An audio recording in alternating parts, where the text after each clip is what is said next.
گھروں کے اندر کے معاملات دیکھ لیں، اگر ہماری عورتوں کو ذرا فرصت ہو تو وہ بھی سن لیں، گھروں کے اندر کیا حالات ہیں، کیا انصاف ہے۔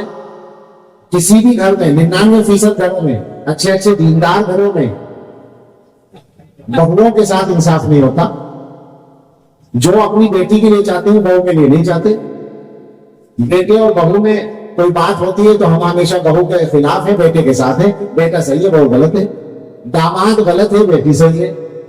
یہ انصاف ہے مسلمانوں کا، اور اس انصاف میں ہماری خاتون بھی شریک ہے۔ وہ جو بیٹھی ہے بیٹھی ہوئی گھر میں، وہ جو ساس ہے، یہ جو ہم سفید داڑھی والوں کی بیوی ہے۔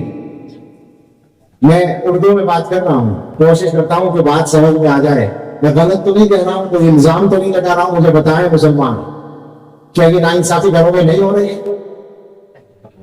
حد یہ ہے کہ بعض مرتبہ دو بیٹے ہوتے ہیں، ایک بیٹے کی آمدنی زیادہ ہے، ایک بیٹے کی آمدنی کم ہے، ماں باپ پیسے والے بیٹے کا ساتھ دیتے ہیں جب دونوں میں اختلاف ہوتا ہے۔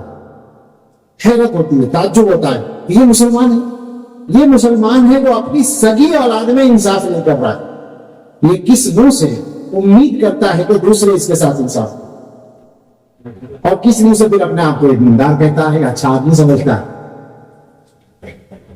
ویسے اگر غور کریں اس کے علاوہ، میں نے ایک حدیث پڑھی ہے، مشہور حدیث ہے وہ، اللہ کے رسول صلی اللہ تعالی علیہ وسلم نے یہ فرمایا ہے کہ مسلمان ہونے کا جو اعلیٰ درجہ ہے، اچھا درجہ ہے، آدمی کے اسلام کی خوبصورتی کیا ہے کہ وہ بے ضرورت چیزوں کو چھوڑ دے، بے مقصد چیزوں کو چھوڑ دے۔ صبح سے شام تک آپ سے میں کہتا ہوں کسی وقت اپنا حساب کرو، محاسبہ کرو ایمانداری سے۔ ایک ہی دن کا محاسبہ کرو گے تو پسینہ آ جائے گا، صرف باتوں کا محاسبہ کر لو۔ اور یہ سب سے کہتا ہوں میں، کوئی بچا ہوا نہیں، ہر طبقہ، کوئی فرد بچا ہوا ہوگا لیکن طبقہ کوئی نہیں بچا ہوا، نہ ہمارا نہ تمہارا۔